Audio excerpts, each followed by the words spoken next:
At this point, the 10th edition Codex for Tyranids has been out for nearly 6 months. I've seen many people cover the detachment rules and the unit datasheets, but few have covered the Crusade content. So in this video, that is exactly what I'm going to do.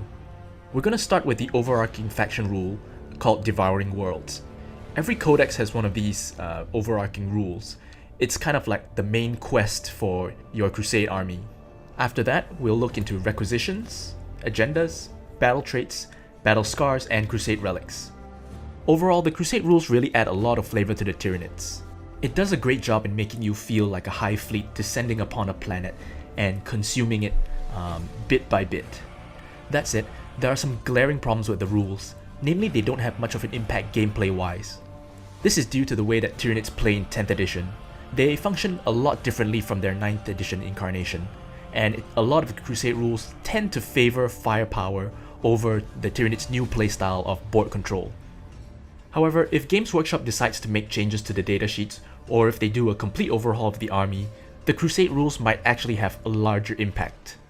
Let's start with the overall faction Crusade rules. For the Tyranids, this is called Devouring Worlds. In the lore, the Tyranids' main goal is to consume biomass to grow stronger and expand their hive fleet, and the Crusade rules do a great job of reflecting this. The ultimate goal of Devouring Worlds is to gain biomass points, which can then be spent in the Biogenesis phase at the end of an entire consumption stage. I'm going to add a caveat here that this is great for stringing pickup games together, but you're going to need to do more mental gymnastics if you're playing as part of a larger campaign. Most campaign masters have created planets for players to fight on, so it doesn't make sense if Devouring Worlds consumes an entire planet and leaves nothing for the players to fight over. So if you do play a campaign, just treat it as if the Hive Fleet is consuming a localized segment rather than the whole planet. It's small minutia and it doesn't affect anything gameplay wise, but it does help to get your head around it if you're very particular about your army's lore. The first thing to do is to generate a world which you will be devouring. To do this, roll a d6 and consult the table below. There are 3 different types of worlds that you can devour. These are industrial worlds, which could be forge worlds, manufactorums, refineries, or anything that has more machine than biomass. The second is rural world, which could be agri-worlds, feudal worlds, anywhere that has a medium-sized population.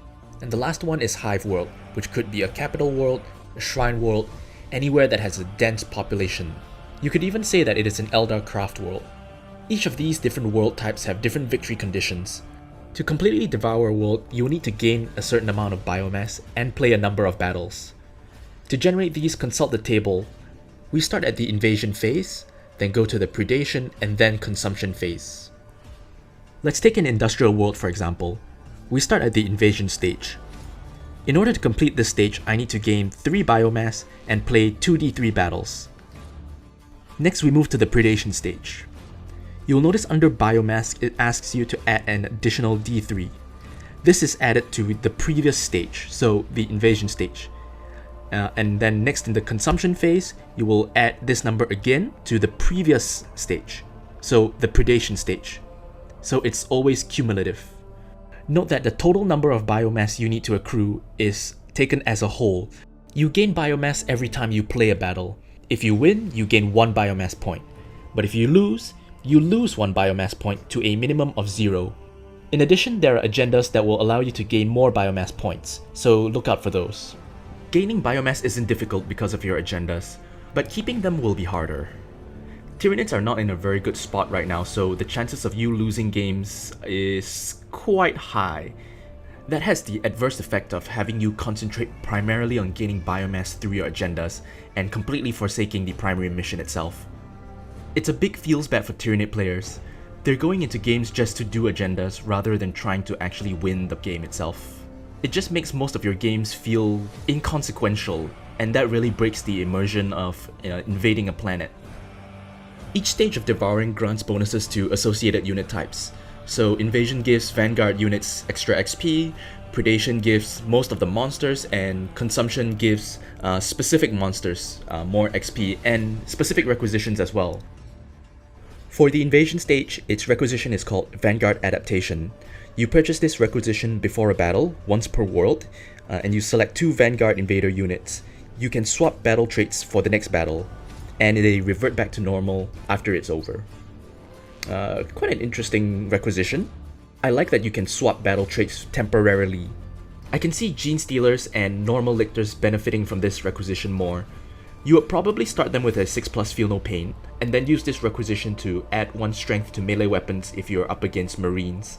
Or you could change it to reroll Advance and Charge if you are facing foes that move a lot, or who would deploy far away from you. Although people might say things about tailoring your list to your opponent, I feel like for Tyranids, it adds to the immersion that the Hive Mind is watching every battle and planning accordingly. And if it needs to change how it fights, then that is what it will do. Alright, battle experience. These units will gain 1 extra XP if they are wholly within your opponent's deployment zone at the end of the battles. Endless Multitude, Vanguard Invaders, and your Warlord. I wouldn't say it's great on Endless Multitude, but for Vanguard Invaders, again, Gene Stealers and Lictors come to mind. I think if you level them up, they can be quite a potent tool in your toolbox. As for your Warlord, it kind of depends on which unit you use. A Brute Lord or Winged Hive Tyrant would be a good choice here. They are some of the only units that can reach your opponent's deployment zone and do some meaningful damage. Moving on to the Predation Stage, its requisition is Infestation for 1 RP.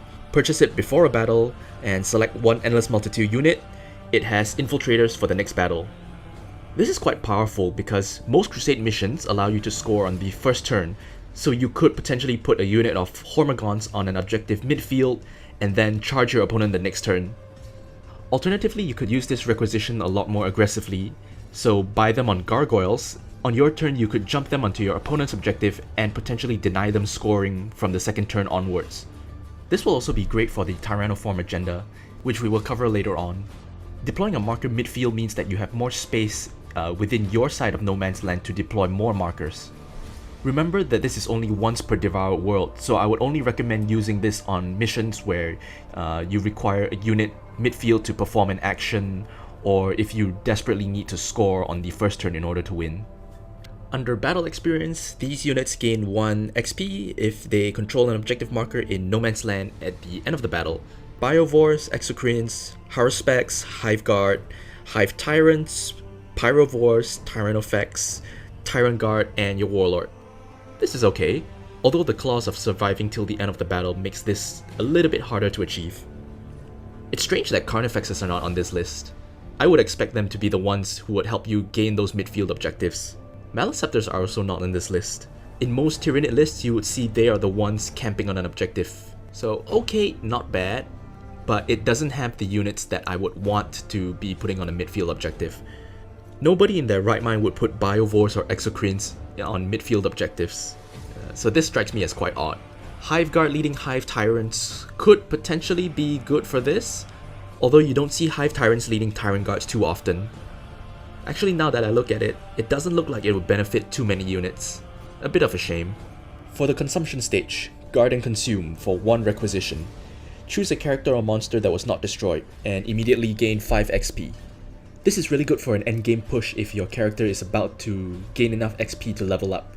If you mark for greatness your character, you gain a total of 8 XP in one go. It's a potentially big swing if you use it at the correct time, and I advise that you use it early on so that you can just level up your character as quickly as possible. For the battle experience section, it's basically just a copy and paste from Predation. Same thoughts as the Predation stage, the unit choices are kind of odd. I would expect to at least see some of the units from the Assimilation Swarm reflected in here as well. Overall, I think the different stages of consumption is a very cool addition to the Tyranids Crusade rules. It encourages you to play those units from those specific stages more, but I wish they expanded the roster of units that get the XP buff for the Predation and Consumption stage, at least to something like what is reflected in the Tyranid detachments. But overall, I think it still does a great job of encouraging you to play with a variety of units and trying them out in different detachments. Once you have finished completely devouring a planet, you move on to the Biogenesis stage, where you spend all of your biomass on a variety of buffs that you can buy. The first one is the Swarm Grows for 2 biomass points. Increase your Crusade Force supply limit by 100 points. That's alright. Next, Rare Biomorph for 4 biomass points. Select 1 Tyranids character. You can reduce the Renowned Hero's requisition by 1 requisition to a minimum of 0. And you use it immediately to give a model an enhancement as if it had just gained a rank. It's great to add a new character linchpin in, after you're done with this planet, especially if you want to try a different playstyle for the next planet.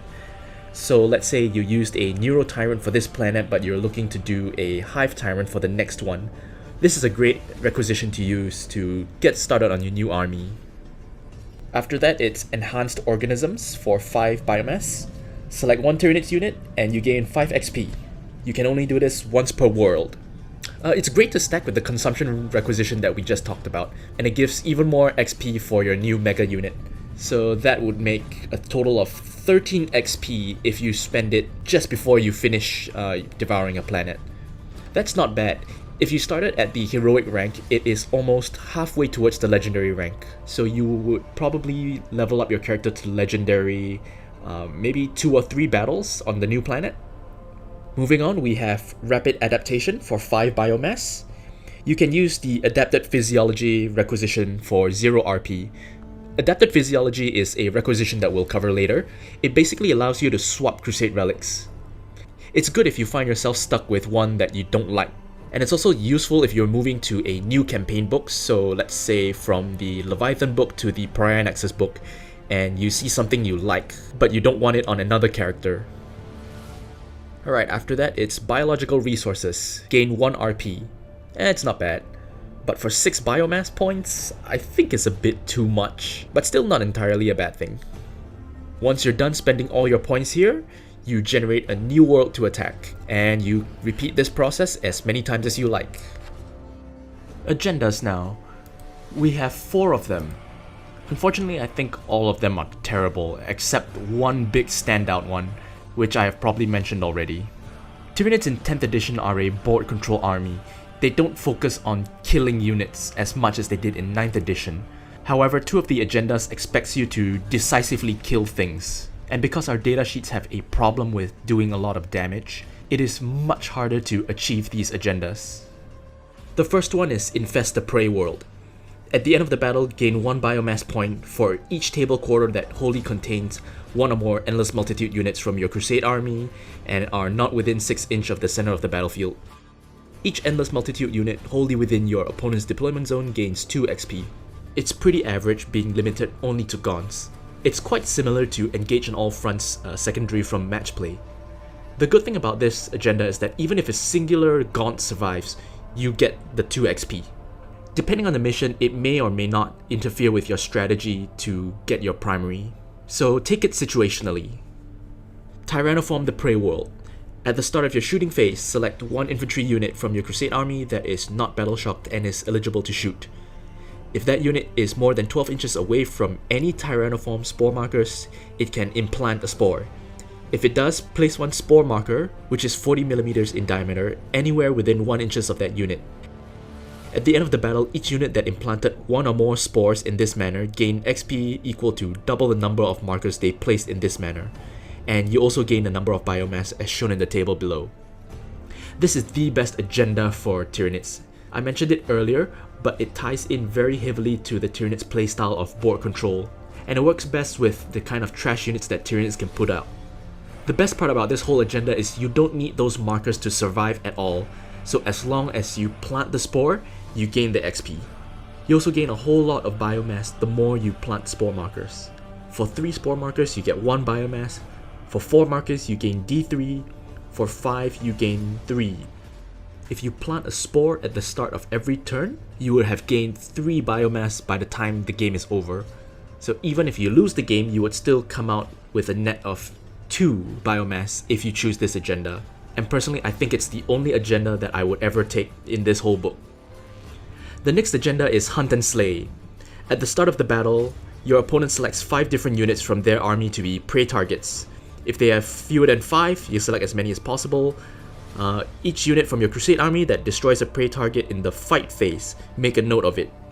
At the end of the battle, each unit from your Crusade army gains a number of XP equal to double the amount of prey targets they destroyed, and your Crusade force gains a number of biomass points as shown in the table below. This is very difficult to achieve, since your opponent will almost always choose the most difficult target to destroy.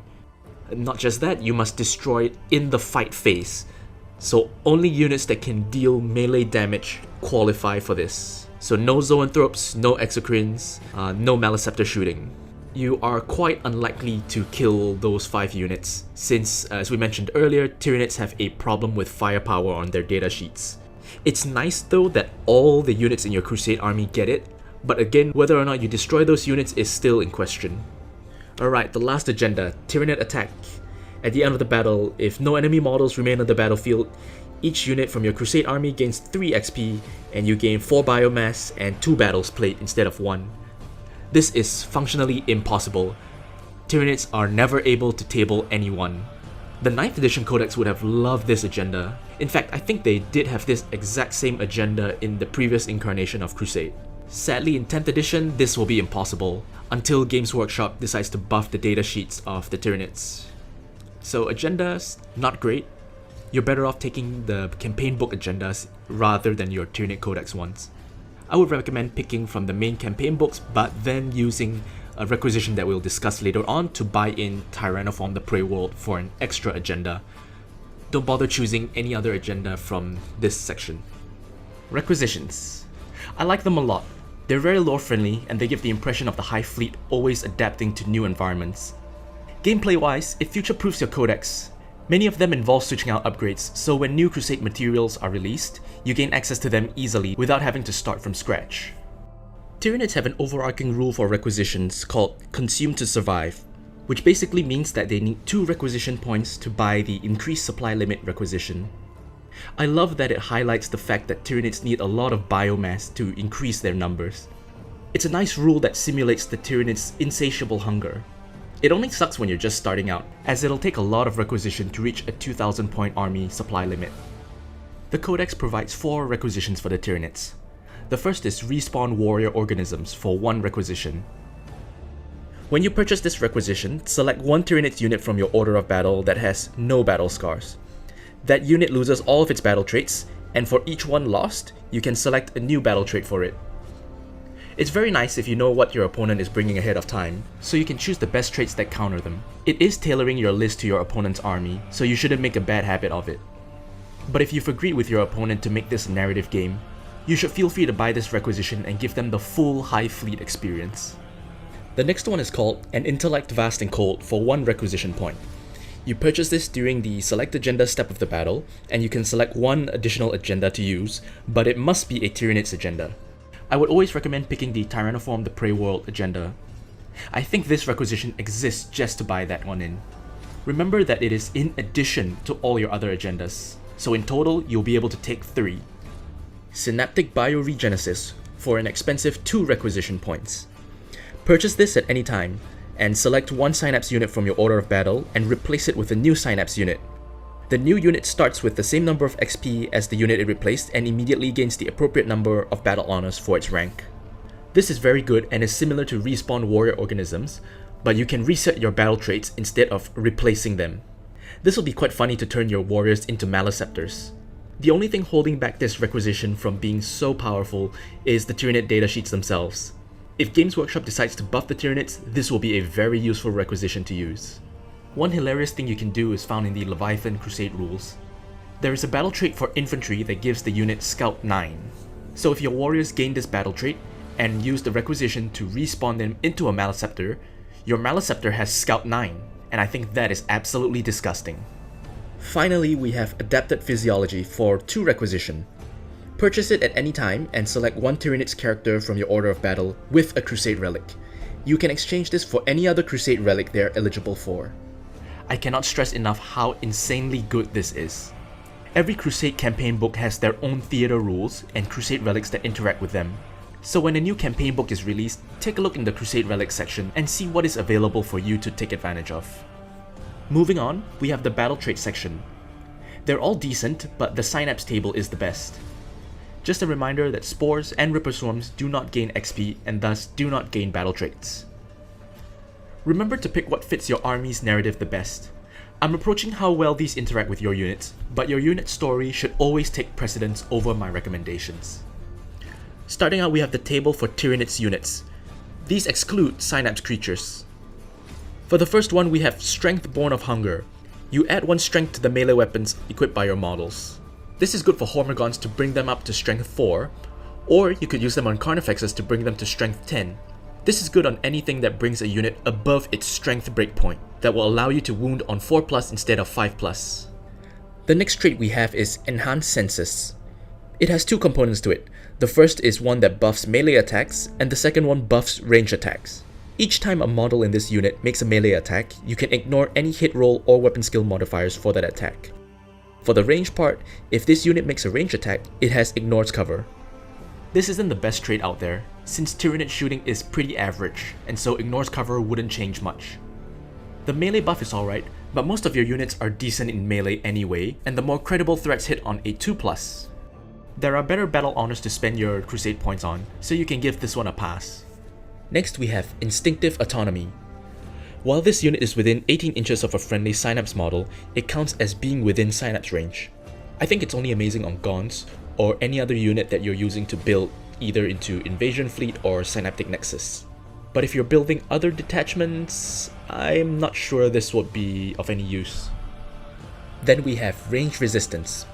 Each time a range attack is allocated against this model, add 1 to armor saving throws. This is amazing when stacked with cover, effectively giving you a +2 to your armor save. As we've learned with other elite armies, anything with a 2+ save just benefits tremendously from this. Take this on Carnifexes or any of your big monsters, and you'll have something that is almost unkillable. AP3 las cannons, no problem. Depending on your positioning, even melta guns may struggle against you. Use this battle trait responsibly, please.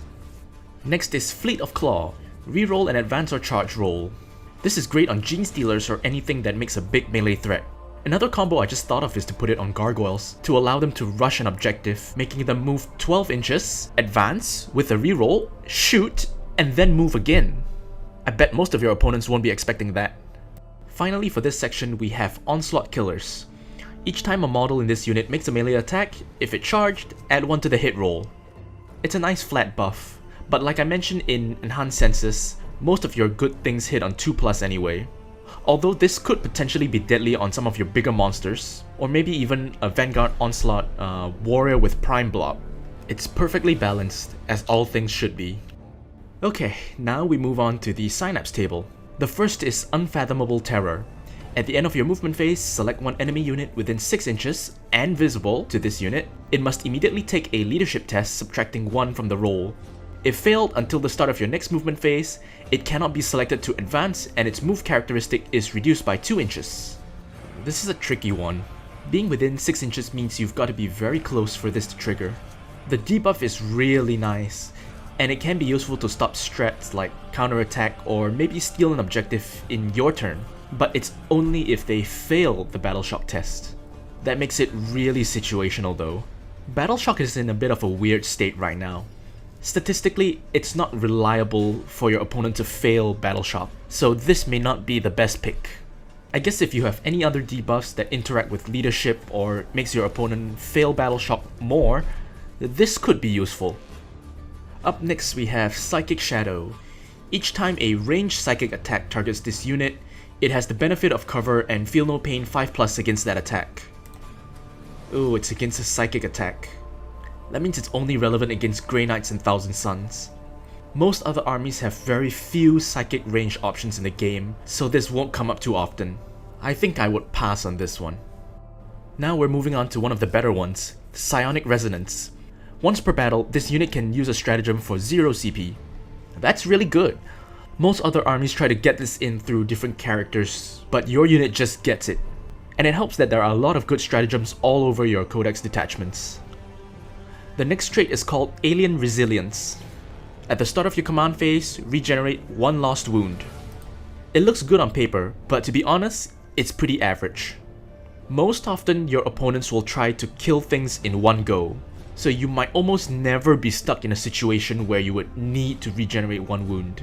But if your opponent fails to dedicate enough firepower to a unit, this could be useful, especially on big units like Hive Tyrants or your Norns, or even key units like Tervigons. The next battle trait is one of my personal favorites, Armored Biomorph. Add 1 to the toughness characteristic of models in this unit. This can be very mean.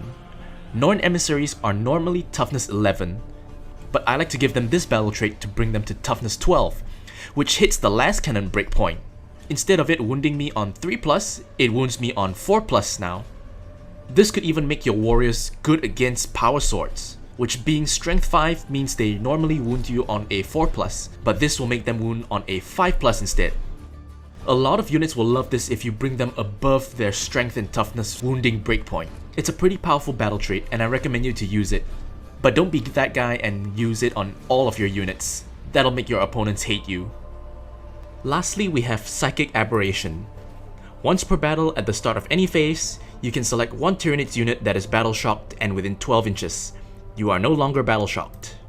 I think it's quite funny because you shouldn't be failing battle shock in the first place. If you've got Synapse units around, you won't be needing this too often. It's pretty hard to fail leadership on a 3d6. Unless you're like me and you low roll all the time. Kind of situational. So, not particularly useful. Now we're moving on to Battle Scars, the most painful part of any Crusade rules.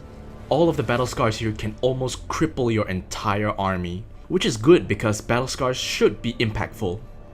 Just like battle traits, there are two tables. One for regular Tyranids units without the Synapse keyword, and the other for Synapse units. The first one is called Uncontrollable. This unit is never considered to be in Synapse. This basically neuters anything in Invasion Fleet or Synaptic Nexus, as it excludes the unit from any Synapse benefits. So it's almost useless to put those units in a detachment that requires these kind of stratagems. You would want to get rid of this as soon as you can. Next we have By Instinct Alone. This unit cannot be targeted with stratagems. Again, it's really crippling. Probably the most painful out of all the battle scars, because you won't gain access to command rerolls or counterattack or anything in the Codex. While Uncontrollable means that you won't get benefits from Synapse stratagems, By Instinct alone would make it so that you don't get any stratagems from any of the detachments. This is probably the worst out of all of them. If your unit does end up with this, you should spend your Requisition to remove the battle scar immediately. Then we have Mindless Focus. Each time the unit is selected to shoot, you need to shoot the closest eligible enemy unit. It's not too bad and you can easily work around this with positioning. If it lands on a melee unit, there's basically no downside to it. If you're good with positioning, this wouldn't be such a bad battle scar. In a similar vein, we have Bestial Rage. Each time a unit declares a charge, you need to charge the closest eligible enemy unit. So it's the opposite of Mindless Focus. In fact, it might even be better, since most often, you will bring your melee unit as close as possible to your target. Again, positioning is key to get around this battle scar. If it lands on a ranged unit, even better, because the wording of this battle scar says, each time a unit declares a charge, you are not forced to declare one, which means it's a choice to declare the charge. If you don't want to charge, you don't have to. This is actually a battle scar that you might want to get, so you don't contribute to giving your opponent Crusade blessings. Some people might disagree, but I believe Crusade has a meta, and this is one of those ways you could buy into it. The last option here is not really an option at all. It basically directs you to generate a battle scar from the main Crusade rules. I think this feels lazy. It gives the impression that the rules writers couldn't think of anything else.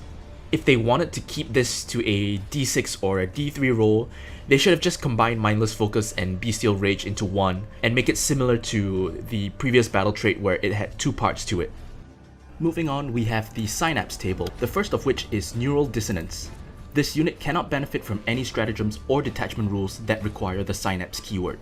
It is definitely painful, but it is only devastating if you are building Invasion Fleet or Synaptic Nexus. The other detachments get off very light from this. If you're playing Crusher Stampede or Vanguard Onslaught, you won't have to worry about this that often. Then we have Synaptic Decay. It reduces Synapse range to 3 inches. Again, painful, but not devastating. It nerfs, but won't cripple your army. It just means you'll have to bunch up your Synapse unit and your regular units more. Again, if you're playing Invasion Fleet or Synaptic Nexus, it will be a problem, but if you're not, then it is not as crippling. Lobe Impairment. Units with this battle scar lose the Synapse ability. It's a little similar to Neural Dissonance, but the main difference is you lose the Synapse ability entirely, rather than just not being able to benefit from stratagems or detachment rules. It's equally painful in those detachments requiring Synapse, but again, if you're not focusing on those detachments, you don't have to worry about it. Next is Casts No Shadow. While this unit has the battle scar, you take Shadow in the Warp as well. It's absolutely hilarious and I love it. It doesn't matter as much because Synapse units will always benefit from their own ability, so it's unlikely that they'll be failing leadership on your 3d6. Although, truth be told, I've failed it before. The last bit here is the same as the previous table. You generate a battle scar from the main Crusade rules. Same thoughts? Neural Dissonance and Lobe Impairment could have been one battle scar, where you just remove Synapse completely as it removes both the ability and the keyword. Now we're moving on to the Crusade Relics section. They're all really useful and they benefit greatly on Hive Tyrants more than any other creature. The Norn Crown especially is useful on a Neuro Tyrant, since it gives you Shadow in the Warp a second time. Although they are good, the campaign books typically will outshine them, as they have abilities specific to that campaign. The first one is Spirit Leech Cortex. A Psycho model only, so mainly your Tyrant Beast. Each time a unit loses a wound to a psychic attack, regain 1 lost wound, and until the start of your next command phase, add 1 to the strength of your melee weapons. It will probably have a lot of value on any of your Hive Tyrants. If they start killing trash mobs in the early game, you could supercharge your Tyrant to almost godly levels. But if you fight elite armies, you will struggle to get great benefits from this. The key here is that an enemy unit must lose a wound, so try and deal damage to something weak every turn. It could potentially bring you out of position, so you want to try and go after probably screening units or a weakly defended enemy objective. But don't be greedy and go after something that sabotages your own game plan.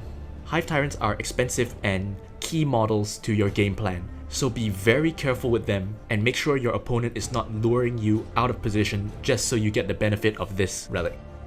Then we have Biomass Membrane, a psychic weapon only. Each time it makes an attack with a psychic weapon, you can reroll the hit roll and the wound roll. It is absolutely pointless. The only character capable of taking a Crusade Relic is a Neuro Tyrant, and its Psychic Flamer doesn't even roll to hit. The reroll to wound is nice, but does it really justify a Crusade Relic? It could potentially do a lot of damage, but if your Neuro Tyrant is up in the front lines, it doesn't synergize with your game plan. I haven't seen any Tyranid players playing a Neuro Tyrant up in the midfield, so you won't be getting value from this at all. I think the only situational use is if your Neuro Tyrant is on a home objective and your opponent deep strikes or strategic reserves a trash unit to try and steal your home objective, then I could see it being useful. But for one Crusade point and a Crusade Relic slot, this doesn't do anything. It's almost as if Games Workshop wanted to release a generic character with more psychic weapons, so I don't know why this Crusade Relic is in here at all. The Swarm Lord has a psychic range weapon, but it is a named character, so it is not eligible to take this Crusade Relic. I think this was very bad planning on Games Workshop's part. Now we have the Antiquity Relics. Mortrixite Implant Attack. Melee weapons gain the Devastating Wounds ability, and each time your model fights, if you kill an enemy model, you can select one Ripper Swarm within 12 inches and you add a model to it. If any of the destroyed models had the monster keyword, add D3 Ripper Swarms instead. It's not really a strong relic, but at least it's fun. I don't like it that one of the conditions requires you to already have a Ripper Swarm on the field. It necessitates Rippers as part of your main game plan. I would have liked it to be able to spawn a single Ripper Swarm base, although that would add a lot of complications to spawning units above your points limit. I actually think the hardest thing about this Crusade Relic is building and painting enough Ripper Swarms to field in a game, with an emphasis on the painting part. Do you really want to paint like 5 bases full of these, just so you can use the relic? If I do decide to take this relic, I would take it just for the Devastating Wounds. I'll also probably conveniently forget about the Ripper Swarms, because 1, I won't be fielding them as much, and 2, it's just really tough to keep track of. Then we have the Slayer Sabers. For a monster only, after it fights, you deal D3 mortal wounds on a 2+. If the enemy is a Psyker, you deal D6 plus 1. It's not bad, and you should never say no to mortal wound sources. And since Tyranids don't have access to tank shock or grenades, this is a welcome addition. But the only downside is that it's an Antiquity Relic, so it is plus 2 Crusade points instead of 1. It's quite a hefty price to pay, but for mortal wounds, I think it's a bargain. I vaguely remember seeing something of a similar name in 9th edition, so it's a nice callback to that. Finally, to round this section off, we have the only legendary relic, the Norn Crown. While the bearer is alive, you can use Shadow in the Warp a second time. In addition, it extends your Synapse range to 9 inches. A Nero Tyrant is the best candidate for it. With a -1 to your leadership when taking Shadow in the Warp, and it being able to do that a second time, it's pretty good. But I think it's a little too lackluster for a legendary relic. I expect something more for +3 Crusade points. Maybe having Shadow in the Warp taken at an additional -1 so that I could stack to -2. That way it would have a bigger influence on leadership and battle shock. Sadly, as it is now, Shadow in the Warp is a little too unreliable, so the Norn Crown only has about an average impact. It's not bad being able to have Shadow a second time, but since battle shock is a little bit unreliable to trigger, and we don't have as much tools to modify leadership below or above a certain point, this relic only has an average impact. If there are more than one way to stack a -1 leadership onto a unit, maybe to a point of -3, then I could see it being very effective. But Tyranids as they are now, it forces you to use Shadow in the Warp at a specific time to cripple your opponent. And with that, we've come to the end of the Crusade Relics section. That is all the Crusade content in Codex Tyranids. Now just some closing thoughts. I really enjoy the content here. It really makes you feel invested in your Tyranid army, and you feel a lot like the Hive Mind making very difficult decisions, like adapting to your opponent and always being on your toes, ready to adapt to each different theater and each different season in the life cycle of Warhammer. So for that, I really commend the rules writers here. But aside from that, I think the datasheets really brings down the enjoyment value of these rules. It's sad that Tyranids don't have enough punch to make them a credible threat, like they should be in the lore. From my experience playing Tyranids in match play and in some Crusade games, they rely heavily on scoring secondaries as well as primary objectives. But even then, their units don't have enough toughness to keep them on the objective. So if you can't destroy your opponent off objectives and you can't stay there, then you've pretty much lost the game. And losing battles with Tyranids can feel really bad, especially if you keep losing Biomass in Devouring Worlds. Even with Tyrannoform the Prey World giving you a net of +2 Biomass each time you do it, it just feels bad to lose the majority of your games, because it really doesn't fit with the lore of the Tyranids. They're supposed to be this eldritch threat that comes in waves, and no matter how much the defending forces try to destroy them, they just keep coming back over and over and over again. And eventually that is enough to cripple infrastructure and bases and destroy defense lines over time.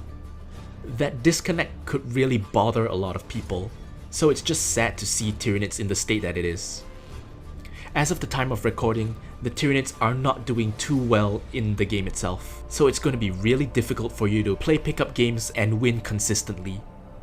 However, that being said, I don't know if Games Workshop will decide to buff the Tyranids either through the balanced data slates or retroactively buffing datasheets.